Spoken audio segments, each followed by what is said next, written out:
Test mic.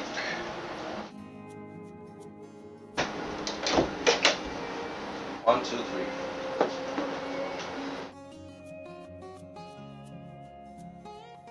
Let me check. We are good to go.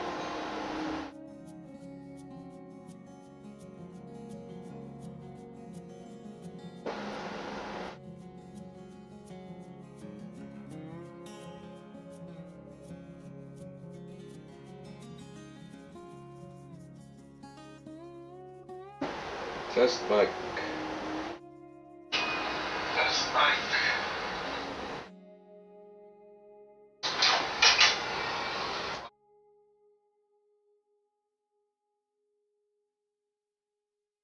Mic, one, two, three.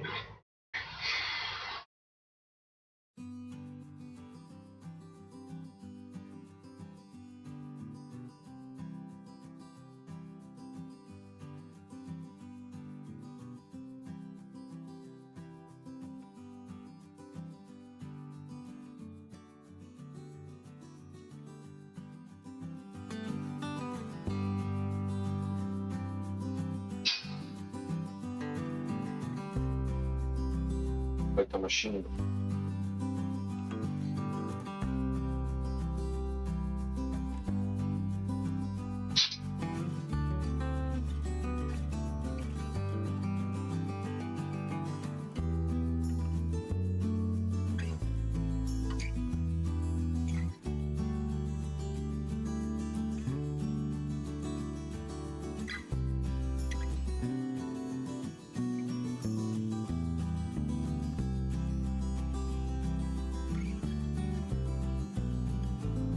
Like, I'll say no question.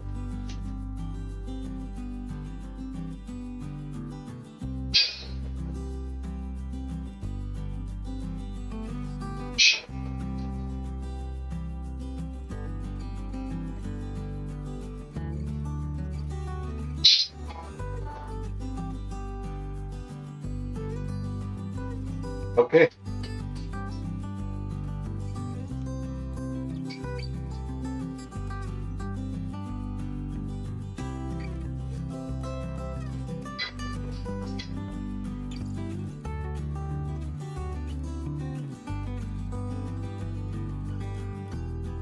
Best mic. Mic. So it's not a question. Yep, it's not gonna work.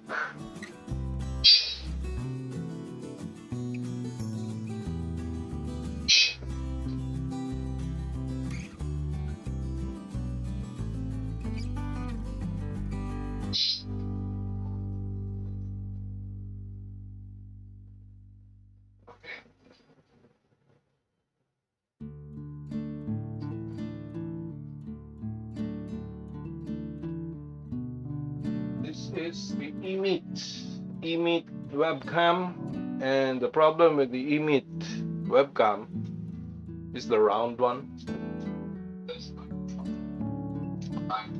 This one, it has a microphone, and it has fixed focus, and the problem is you can't control the temperature of the screen, so it's just using OBS. You're going to rely on the auto feature, and the advantage, of course, is you can simply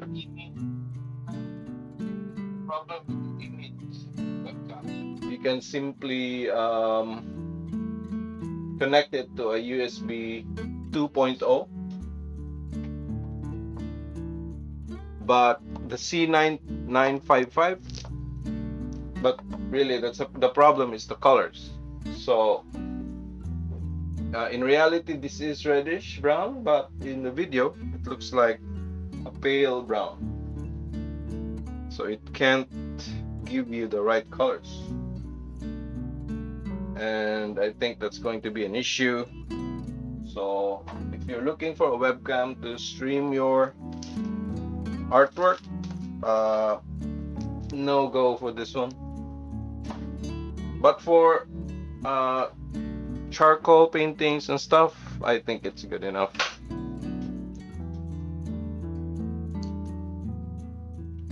Charcoal drawings.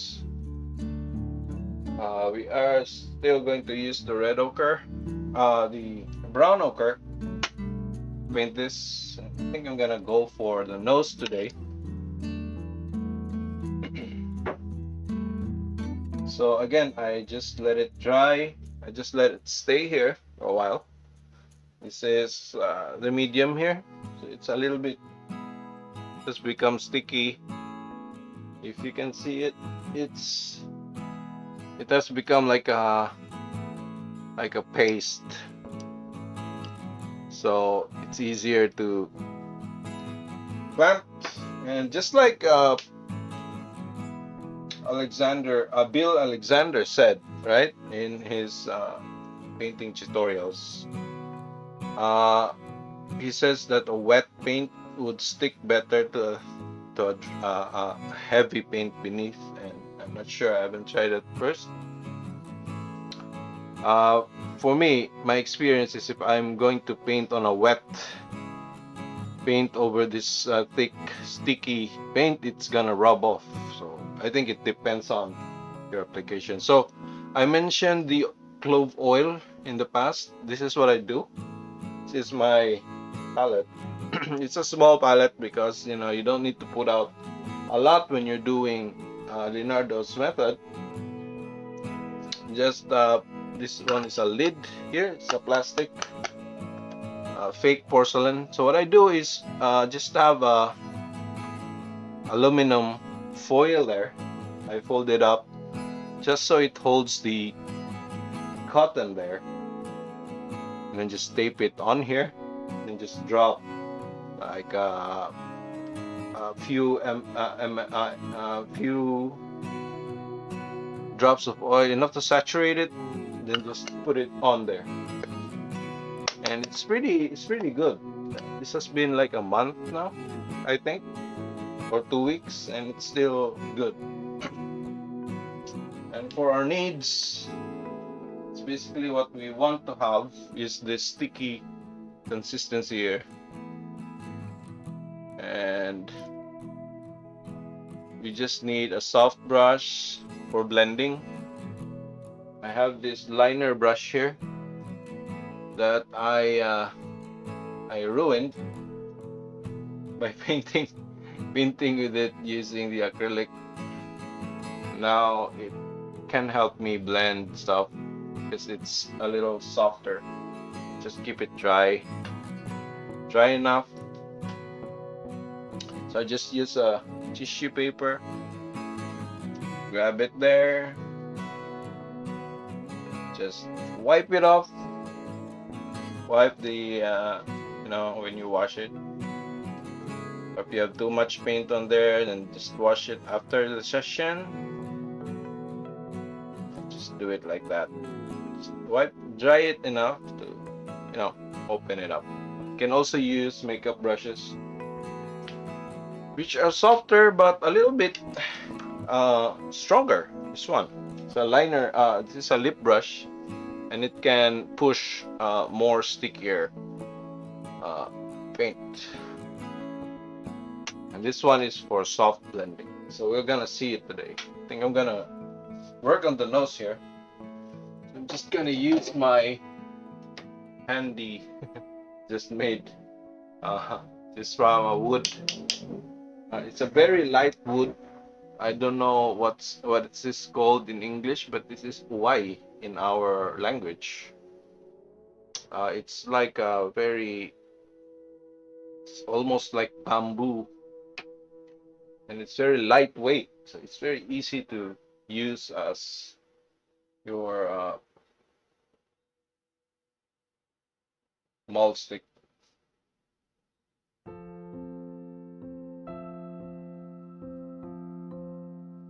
So I had to wait for it to dry, and I had to work on my room. I had to clean it up because there's too much dust and it's too cramped, so I had to make it bigger. I had to make my room a little bit more spacious. Just took a meter just to give me more space, so I can have both my easels here. Um, so now we can use our. It's really easier if you let your medium and paint like stay for a while, let it stand for a while. So even if you don't have like a stand oil, you can also use stand oil, of course, and just let it sit for a while. Just let it like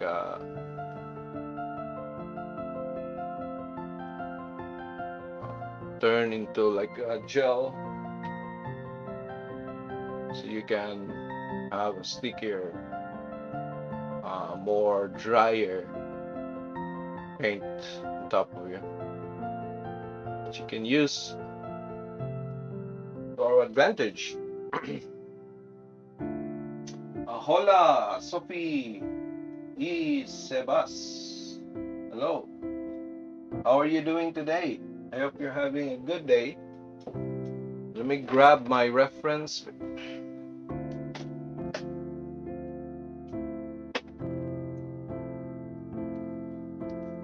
The thing about glazing is it really takes a lot of time, and I think that's one of its strengths actually. The benefit of it is you don't have to sit down and finish your piece right now, especially for people like me who have back injuries. So we don't want to sit on our piece, and if you're like doing the Alexander Bill Alexander method, it uses the magic white and stuff like that. You need to finish your painting right now, right? But I don't think so. I think we can also use sessions, but sometimes a wet surface is beneficial for those kinds of techniques.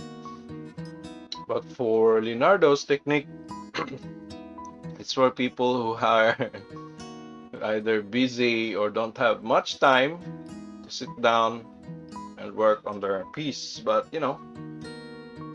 I don't know. Sometimes you kind of need to, like, if you're relying on wet to maintain the consistency of your output, I guess you need to like sit down, finish your painting right now. I'm not sure about that, because I was able to complete paintings like without using by using like acrylic, right? I was able to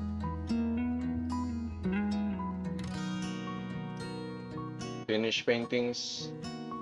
Right now, this is all about planting in the darkest things that we see. It's basically we're trying to simulate what Leonardo would have done in the past, like draw.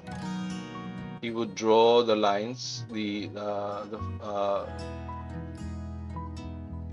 limits of the forms, and I guess what he did was drawing and then shading and more shading later on.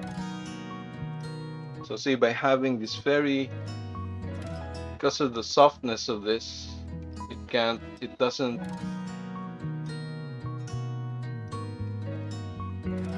like dig into the paint that's already there. It kind of, plus the stickiness of our paint and medium, even if we use like more medium and less pigment, we still have control over our image here, our shading. And if we use like thick paint, it's basically the same. Like thick paint, in thick paint we want the thick paint to be there because we want to like blend it in, right? And then the thickness of the paint allows us to do that.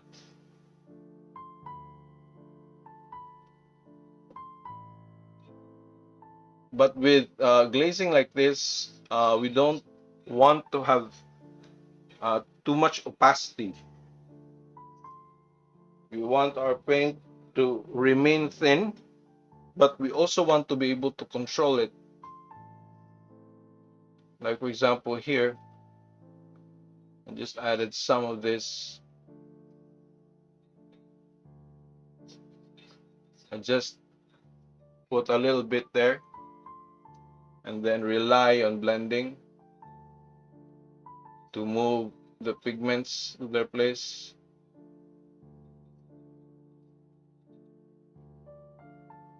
So if this is totally fresh paint or fresh medium, this is just going to like run.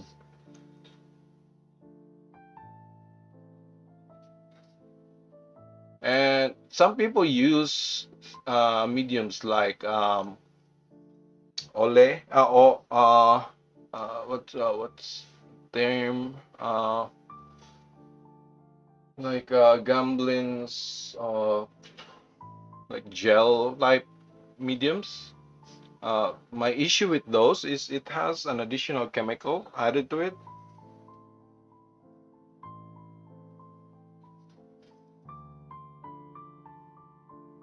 But I'm not sure if, because I'm still using like liquid here. Liquid mixed with linseed oil. I make sure to have linseed oil there because, you know, some people say that liquid is a new medium and, you know, I don't know. I don't know much about the chemical composition of this stuff.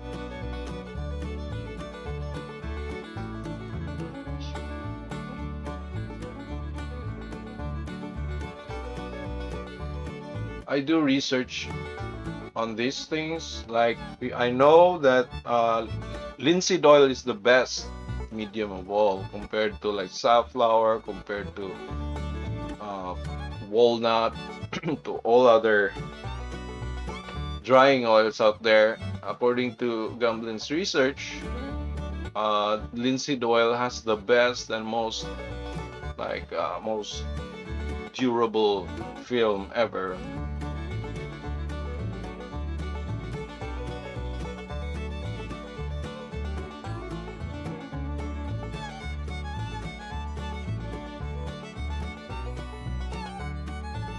So sometimes I just add a little bit of cobalt to my linseed oil and just let it stand for a while.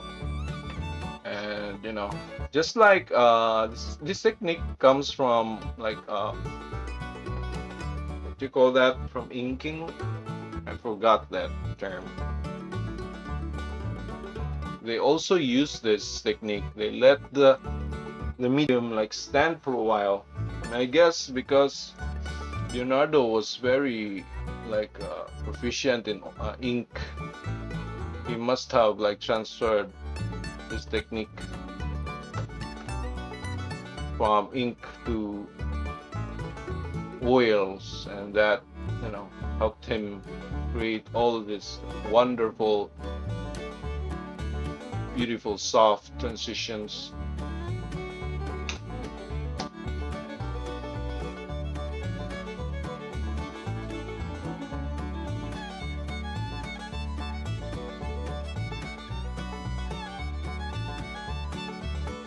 So if you don't have like a container, like any small container will do, like food containers, or I also use like a condiment container like this. Show you like this. I put my medium there, and I think I overdid it, like, because it's a little bit too gel right now. It has turned into like gel, most of it. It's still usable though, but after a week or so, I that's not gonna be useful. but it still looks clear. So it's still a good, still good to go. Once it turns white, has a whitish color to it and becomes opaque, that's the time it's not going to be useful anymore, because it's already like polymerized too far, and it's just gonna slide off your canvas.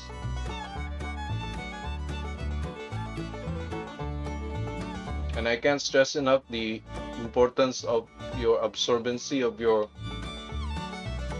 canvas. The gesso must be thick enough, probably 1 or 2 millimeters, or about 20 layers of gesso,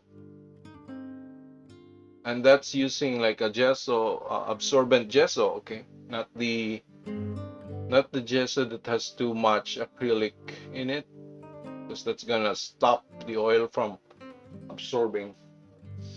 Your primer, of course, needs a lot more acrylic into it, but you know, the more you proceed by adding more, the more layers you add to your gesso layer, the more calcium carbonate you add to it, until it becomes like a easier to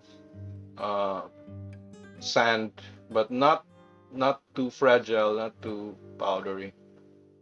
It should be able to absorb water. When you drop water to it, the water will absorb to it, a drop of water, and that would be great. The function of that is to allow the oils to absorb. And though you might think that that's bad, because you want your oil to be on the surface to hold the pigments, your successive layers will fill that up. So what we're doing is allowing the oils to absorb deep into the support, which also strengthens our entire painting.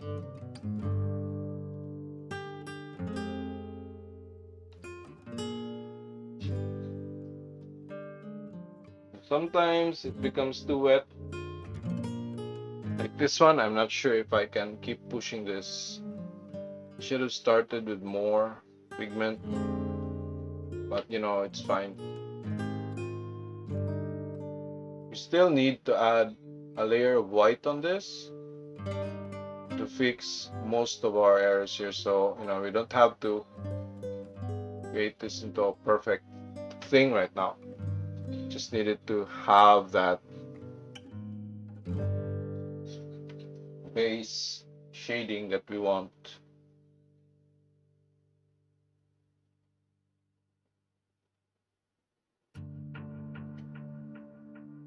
Like here in this area here, it's too dark, right? But it's okay. So we'll just add a layer of white to that later on to fix it. But as you can see, we can do it like this, like for the entire thing. Like we start with the white and then just finish it with just like we're like drawing with paint. It's actually achievable, but it's not going to look as clean, and it's gonna look like an authentic Leonardo, simply because you can't expect like full smooth solid equal amounts of paint everywhere, simply because it's a transparent paint, and you can't expect that to be perfect without spending a lot of time.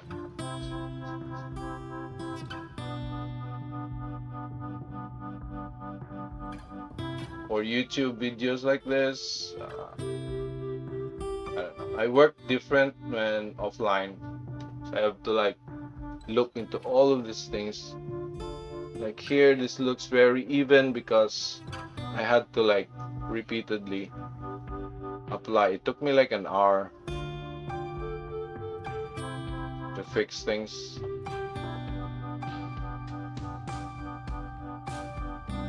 But that's how it is. That's how glazing is.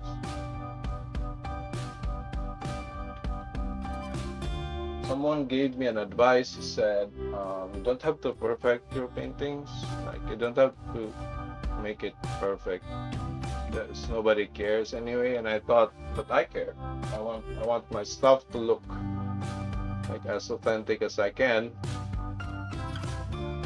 So I'm gonna do it for me anyway. So I guess that's a good way to look at it. To what we do, right? Like we keep on looking at other people for approval, or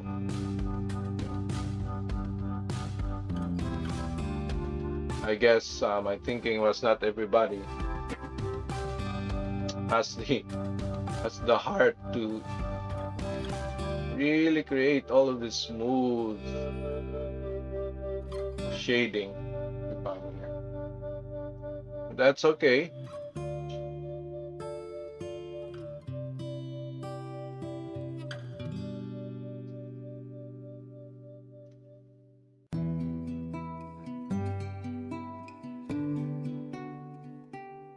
So we don't have to want the same things all the time.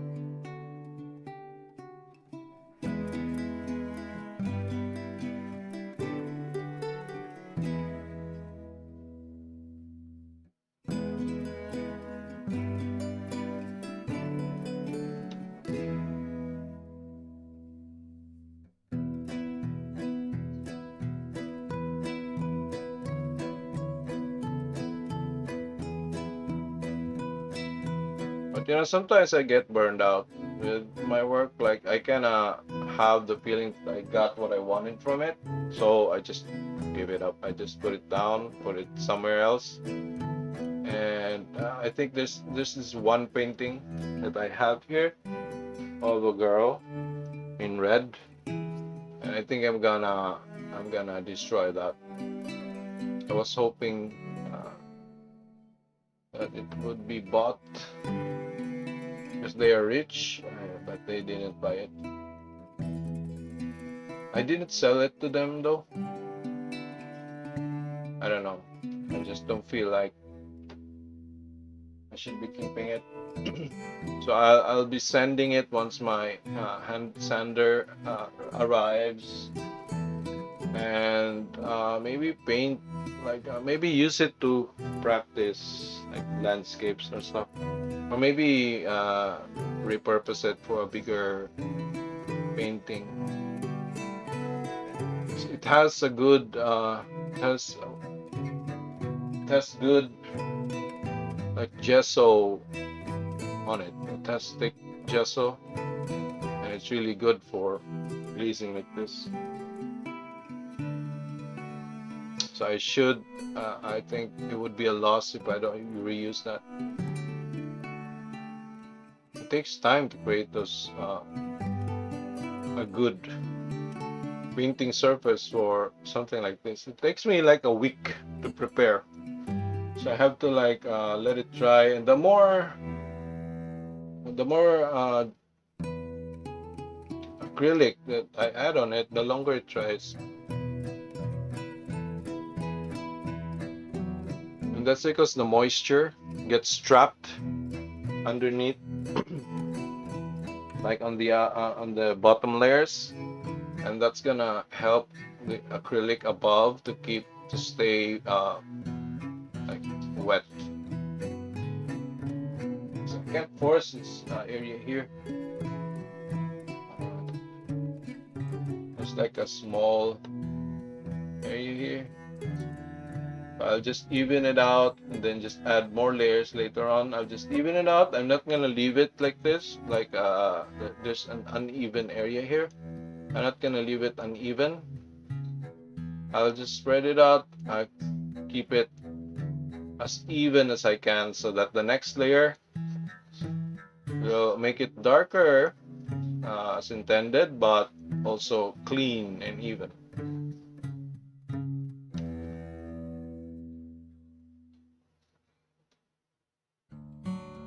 Okay, I'm really tempted to keep trying. Well, let's just try one more time. Let's see. Okay. This one has just one layer of gesso. This is why I'm having such a problem letting this dry as well, because there's nowhere for the medium to breathe, and that's gonna keep it dry, and that's gonna keep it wet because the oil is going to be trapped underneath and there's no breathing space behind it.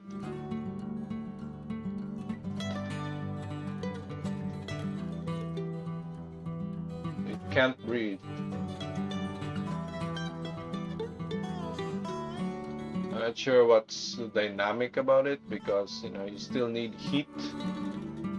If I put this out, it's too dusty outside. It's too dusty. So I'm gonna have a problem if I put this outside.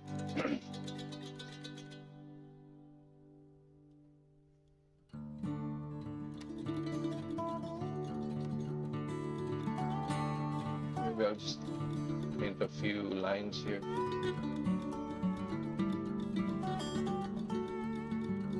So if you think about it, this is like drawing in charcoal actually, just using paint.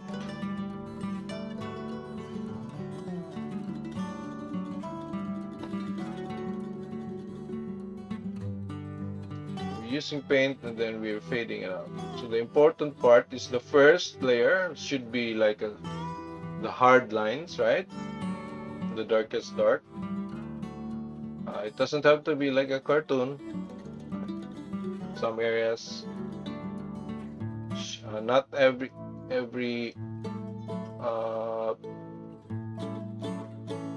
edge must be drawn. Some edges can be left empty. This is the occluded parts, so that in the next layer we can do something like this, like spread out the paint and create that Leonardo tomato that you're looking for.